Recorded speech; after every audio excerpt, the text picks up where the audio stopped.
आज आपण शेवग्याची सुकी भाजी किंवा तुम्ही शेवगा फ्रायसुद्धा म्हणू शकता.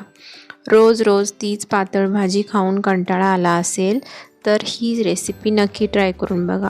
खूप चविष्ट लागते ही भाजी. चला तर मग आपण रेसिपीला सुरुवात करूया.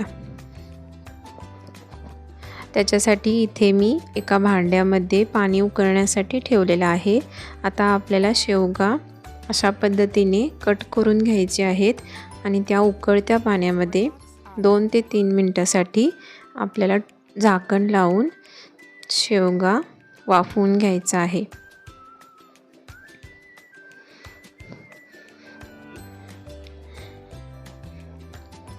आपला शेवगा वाफत आहे तोपर्यंत इथे आपण एका कढईमध्ये साधारण एक अर्ध वाटी सुक्कं खोबरं घेतलेलं आहे. ते असंच आपल्याला मीडियम फ्लेमवरती परतून घ्यायचं आहे. गॅस आपल्याला मीडियम फ्लेमवरतीच करायचा आहे. खोबरं लवकर करपण्याची शक्यता असते. अशा पद्धतीने आपल्याला थोडं लालसर रंग येईपर्यंत आपल्याला परतून घ्यायचं आहे. खोबरं परतल्यानंतर त्याला एका प्लेटमध्ये काढून घ्यायचं आहे.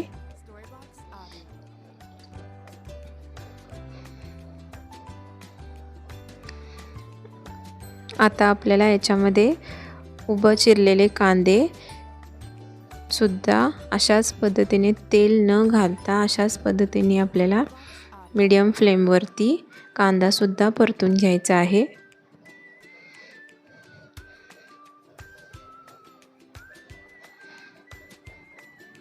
कांद्याला सुद्धा चांगला रंग आला तर आपण कांदे एका प्लेटमध्ये काढून घ्यायचे आहेत.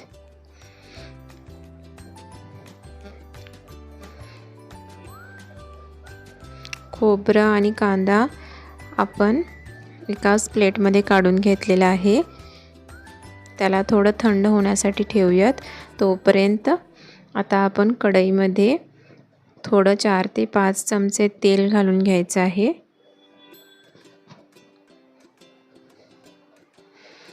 तेल थोडं कडक झाल्यानंतर त्याच्यामध्ये आपल्याला हिंग पावडर आणि मोहरी घालून घ्यायची आहे.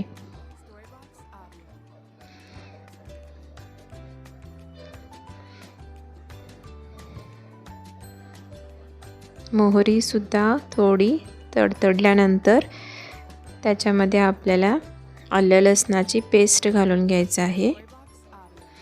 आलं लसूण पेस्ट साधारण 1 मोठा चमचा आहे.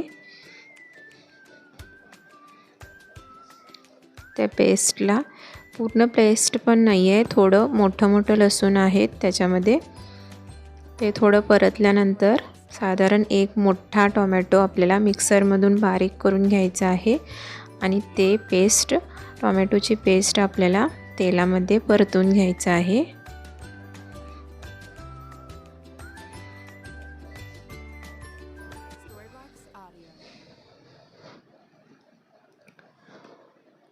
टोमॅटो सुद्धा चांगला परतला पाहिजे भाजीमध्ये, नाहीतर त्याची कच्ची टेस्ट अजिबात भाजीमध्ये आपल्याला चांगली लागणार नाही. त्याच्यामुळे आपल्याला टोमॅटोची पेस्ट आहे ते चांगलं भाजून घ्यायचं आहे. आपले पेस्ट भाजलेले आहे. आता त्याच्यामध्ये आपण भाजलेला सुकं खोबरं आणि कांदा होतो ते आपण मिक्सरमधून बारीक करून घेतलेलं होतं. ते आता पेस्ट याच्यामध्ये आपण घातलेलं आहे आणि दोन्ही पेस्ट आता आपल्याला चांगल्या पद्धतीने परतून घ्यायचं आहेत.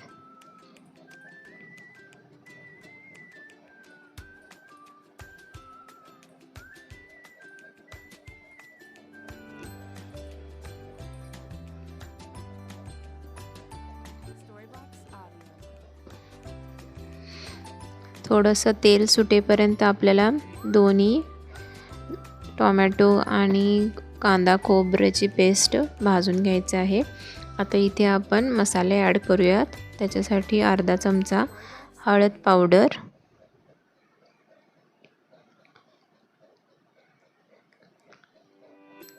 आपलं रेग्युलर लाल तिखट तुमच्या आवडीनुसार तुम्ही घालू शकता.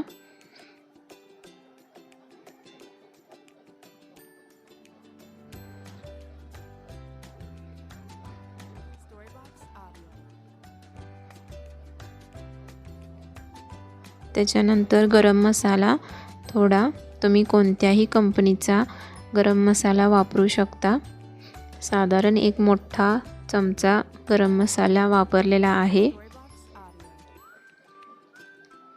चवीनुसार मीठ,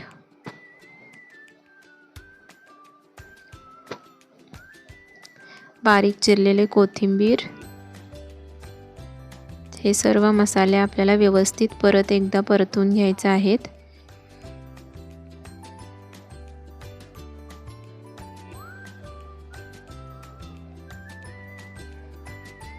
आता आपला मसाला व्यवस्थित परतून झालेला आहे. आता आपला शेवगा सुद्धा साईडला उकडलेला होता, तो आपल्याला अशा पद्धतीने पाणी गाळून ते आपल्या भाजीमध्ये घालून घ्यायचं आहे.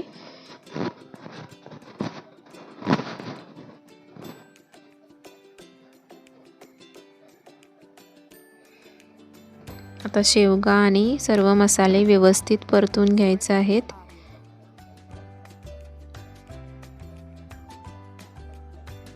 जेणेकरून सर्व मसाला शेवगा व्यवस्थित मिक्स होईल.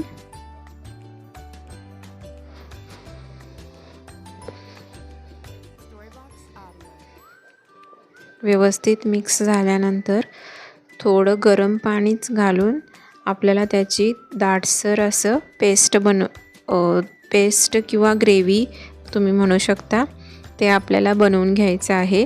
तुमच्या आवडीनुसार तुम्ही कमी जास्त पाणी घालून त्याची कन्सिस्टन्सी बघून ग्रेव्ही बनवू शकता.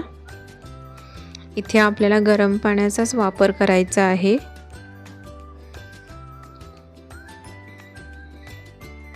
थोडं थोडं तुम्ही बघून आपल्याला लागेल तसं कन्सिस्टन्सी बघून तुम्ही पाणी ॲड करू शकता.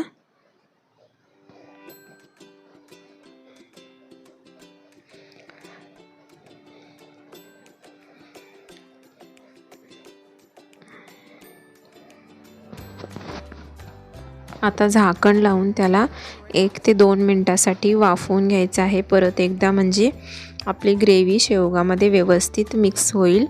इथे आपली शेवगा फ्राय किंवा तुम्ही शेवग्याची सुकी भाजी म्हणू शकता, ती खाण्यासाठी तयार आहे.